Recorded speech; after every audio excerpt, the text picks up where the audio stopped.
For half a century, the Ozarks defined the American vacation. 55,000 acres of engineered lakefront, over 1,000 miles of shoreline, a live entertainment capital drawing millions every summer. Generations of Midwestern families didn't just visit, they returned year after year. Then quietly they stopped. Branson still records more than 10 million visitors annually, but the average age has climbed past 57. The lakes face toxic algal blooms, and the towns that built this empire can no longer house their own workers. The Ozarks didn't disappear. They lost their hold on the national imagination, and the reasons run far deeper than one fading resort strip. Summer in the Ozarks once meant more than a single destination or spectacle. For generations of Midwestern families, these hills and lakes became a world unto themselves, a familiar retreat stitched together by winding roads, shady forests, and the promise of water just around the bend. Families packed up station wagons and minivans and drove down the same highways each year, not for novelty, but for the comfort of tradition. The region's draw was never just one lake, one cave, or one town. Instead, it was the patchwork of fishing at dawn, hiking shaded trails, swimming off a dock, and wandering through small towns where shopkeepers remembered your name. The Ozarks became a living scrapbook, each visit adding new memories to the old. The price was right, the drive was manageable, and the welcome was always warm. Over time, the steady return built a sense of belonging that outlasted any single attraction. The loss of that central place in the American imagination is felt most by those who once called the Ozarks their summer home away from home. The Ozarks' reputation as a retreat for city dwellers began not with highways, but with the whistle of a locomotive. In 1901, the White River Railway was chartered with a single ambitious goal: to bridge the deep valleys and rugged ridges that had kept these hills isolated from the rest of the country. Construction started in January 1902, and what followed was an engineering feat that would reshape the region. Crews carved tunnels through limestone, raised trestles across chasms, and moved earth by the ton. When the final spike was driven on December 29, 1905, the line stretched 239 miles, connecting Batesville, Arkansas to Carthage, Missouri, at a cost of more than $12 million, a sum that would approach $400 million today. Railroads like Missouri Pacific and the St. Louis-San Francisco Railway, known as Frisco, became the arteries of the Ozarks.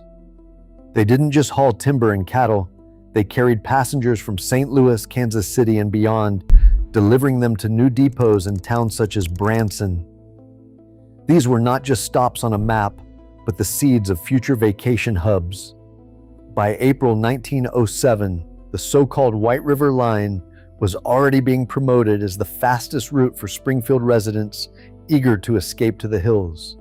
For the first time, the Ozarks were within reach for ordinary families, transforming remote beauty into a getaway accessible by train. The arrival of the railroad didn't just open the region to commerce, it laid the foundation for the tourism machine that would define the Ozarks for decades to come. By the 1920s, the sound of train whistles across the Ozarks began to compete with the hum of engines and the crunch of gravel under rubber tires. The commissioning of Route 66 in 1926 rewrote the map for American travelers, threading the Ozarks into a new national story of the open road. Families from Chicago, St. Louis, and Kansas City piled into their cars, drawn by the promise of adventure along the Mother Road. Roadside motels, diners, and souvenir stands sprang up to meet them, turning small towns into bustling stopovers. The arrival of Highway 65 South opened in 1966, gave Branson and the heart of the region direct access to the growing interstate network. Suddenly, a trip to the Ozarks was no longer a matter of train schedules or slow, winding roads.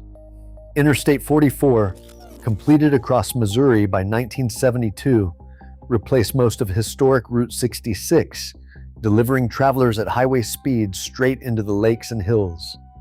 This web of highways transformed the Ozarks from a remote retreat into a mainstay of the American family vacation, as accessible to a weekend road trip as it was to a cross-country journey.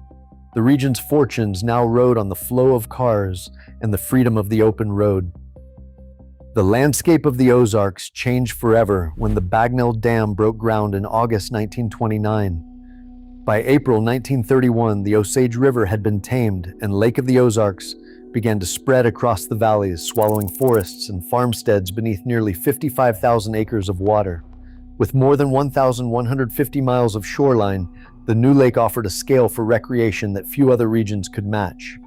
Small towns that once sat far from the water's edge now found themselves at the heart of a growing vacation economy. The U.S. Army Corps of Engineers, soon to become a household name across the region, continued this transformation with Bull Shoals Dam, completed in 1951, and Table Rock Dam, finished in 1958. Each project created vast new lakes, Bull Shoals with over 70,000 acres, Table Rock with more than 43,000, turning rugged hills into a network of boating, fishing, and swimming destinations. The last major piece, Beaver Lake, reached its full pool in 1968 after years of construction. These reservoirs were built for flood control and hydroelectric power, but their real legacy was the explosion of marinas, cabins, and lakefront resorts that followed. The Ozarks' identity shifted from upland wilderness to a shoreline playground, drawing millions in search of water and summer escape. By the 1950s, the Ozarks had become more than a patchwork of lakes and small towns. They had grown into a destination with its own rhythm and reputation. At the heart of this transformation stood Branson, a once sleepy railroad town that reinvented itself as the live entertainment capital of the region. The stretch of 76 Country Boulevard, just west of downtown, became a magnet for travelers. Neon signs and theater marquees lined the road, promising music, comedy, and spectacle night after night. The formula was simple but powerful. Families would spend their days fishing the deep waters of Table Rock or Lake of the Ozarks, then head into town for an evening show. The lakes provided the ritual: boat weekends, fishing tournaments, and long afternoons on the water. Branson delivered the programming. By the late 1980s, names like Andy Williams and Shoji Tabuchi drew crowds from across the Midwest. When the Shoji Tabuchi Theater opened its doors in 1990, it set a new standard for scale and ambition, seating over 2,000 and dazzling visitors with elaborate stagecraft and a famously ornate restroom. This era gave the Ozarks a rare confidence. Resorts filled up for weeks at a time, marinas buzzed with activity, and 76 Country Boulevard pulsed with traffic well into the night. The region no longer felt like a side trip or a hidden gem. It was a full-fledged vacation machine, a place where tradition met entertainment and summer had a clear, dependable script. For nearly half a century, this model delivered just what millions of American families were looking for: a reliable escape, equal parts lake and show, with the promise of return built in. The outward success of the Ozarks in the late 20th century masked a quiet vulnerability. As the lakes and entertainment districts drew crowds well beyond the old summer rush, the region's calendar stretched from Memorial Day into the chill of November. What once seemed like a sign of strength, shoulder-to-shoulder crowds in June, a full slate of shows in September, slowly revealed a deeper dependence on tourism's ebb and flow.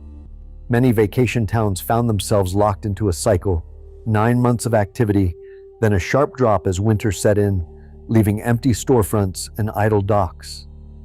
Behind the scenes, the built environment began to show its age. Roads that once handled wagon loads now struggled under the weight of SUVs and buses. Water and sewer systems designed for small towns buckled under the seasonal surge. Lakefront resorts expanded, but the infrastructure beneath them often lagged behind, patching leaks rather than planning for the future. Ownership patterns shifted too. Second homes and retiree communities multiplied along the shoreline, changing the rhythm of neighborhoods that had once pulsed with summer families and year-round residents. Main streets and historic towns saw fewer local businesses and more vacant buildings as investment flowed to the edges, toward new marinas, chain restaurants, and sprawling resorts. The setting itself became a silent witness to this uneven growth, its charm worn thin by the very success that once made it a destination. By the early 2000s, the Ozarks visitor profile had changed in ways that no amount of lakeshore or neon could disguise.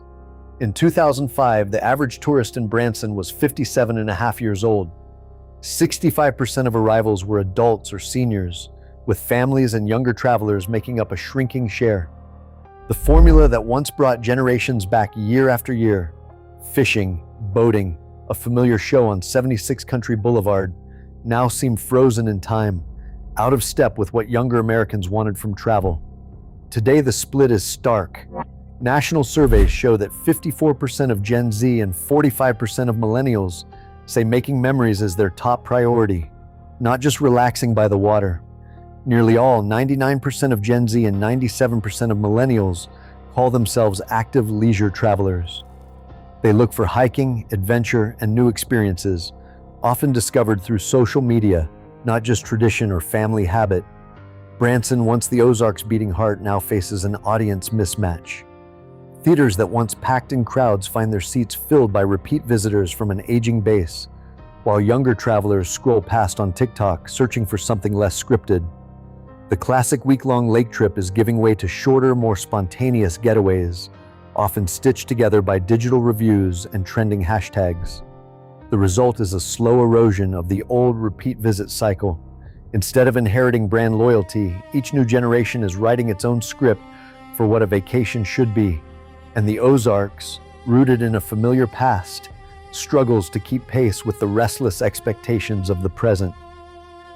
Lake vacations in the Ozarks once promised easy access to cool water, open skies, and a sense of escape. Now, even the basics of a day on the lake come with new hurdles. For many families, the rising cost of boat ownership is the first barrier.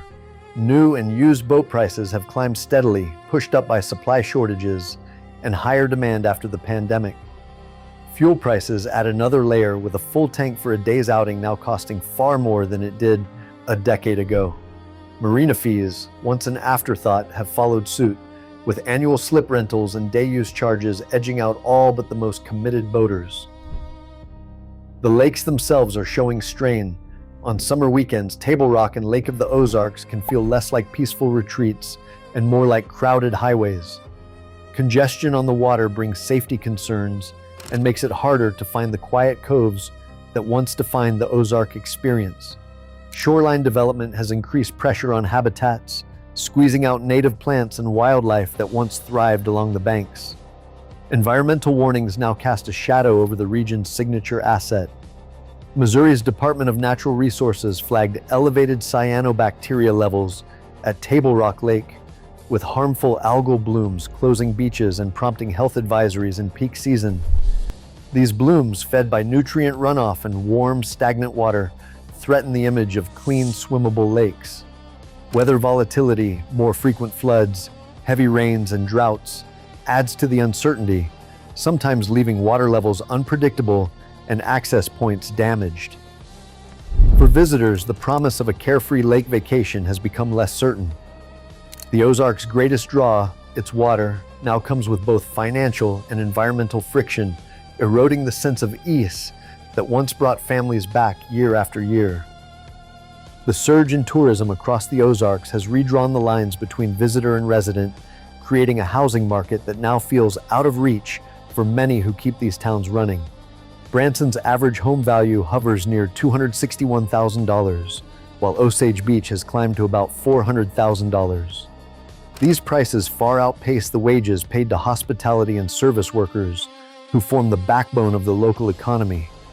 For many, the dream of living close to work has faded, replaced by long commutes from distant counties or crowded short-term rentals that offer little stability. Between 2019 and 2022, Branson saw a rapid expansion in short-term rental listings, fueled by the promise of steady tourist income. As more homes shifted to vacation rentals, both home values and rents pushed higher, squeezing out year-round residents. The effect ripples through the community. Local schools lose enrollment, emergency services struggle with a shrinking tax base, and small businesses face unpredictable demand tied to the tourist calendar. Labor shortages have become a seasonal ritual. Restaurants, hotels, and marinas scramble to find staff each summer, only to watch them disappear when the crowds thin out in the off-season. In response, Branson's city leaders approved a 400-unit affordable housing plan, hoping to restore some balance and give workers a foothold in the very towns they serve. Yet the gap between luxury lakefront development and the realities of rural paychecks continues to widen, leaving the region's economic engine more fragile than ever. Across the country, the Ozarks now compete in a crowded arena. The Great Smoky Mountains draw record-breaking crowds with their sweeping vistas and national park status. Florida's Gulf Coast lures families with white sand and year-round warmth. Colorado's mountain resorts promise adventure and altitude, while Tennessee's lakes and Nashville's booming music scene offer fresh energy and modern amenities. In this new landscape, branding and image matter as much as geography. Destinations with iconic backdrops or viral appeal on social media pull travelers who once loaded up for the Ozarks. Even with Branson recording 10.29 million visitors in 2023, high numbers alone don't guarantee cultural relevance. The Ozarks, once the default summer escape for the Midwest, now stand as one choice among many. Their lakes and hills, though still beautiful, struggle to stand out against flashier rivals with newer infrastructure and more shareable moments. Arriving in the Ozarks today, visitors encounter a landscape caught between past and present. Traffic crawls along main corridors like 76 Country Boulevard, especially on summer weekends, with lines of cars stretching past aging motels and newly built condos. Around the lakes, vintage resorts, some dating to the 1960s, stand shoulder to shoulder with gated developments and glass-fronted vacation homes. The contrast is striking. Weathered marinas with peeling paint face across the water from luxury docks and manicured lawns. In the off-season, once crowded attractions sit quiet, their parking lots half empty, while storefronts in smaller towns close early or remain dark until spring. For many, the rhythm of daily life has become a delicate balance. Locals navigate seasonal surges in traffic and demand, then watch as the crowds vanish, leaving behind the strain on roads, utilities, and public services. The experience of a trip here now reveals the weight of decades of growth and neglect, layered into the very fabric of these vacation towns. Rivers carve through limestone bluffs, forests blanket the hills, and caves tunnel beneath the Ozarks, offering a landscape that endures beyond changing travel trends. Anglers still fish for bass in clear streams. Hikers and campers follow trails, shaded by oaks and sycamores, and the quiet persists even as the region experiments with new identities.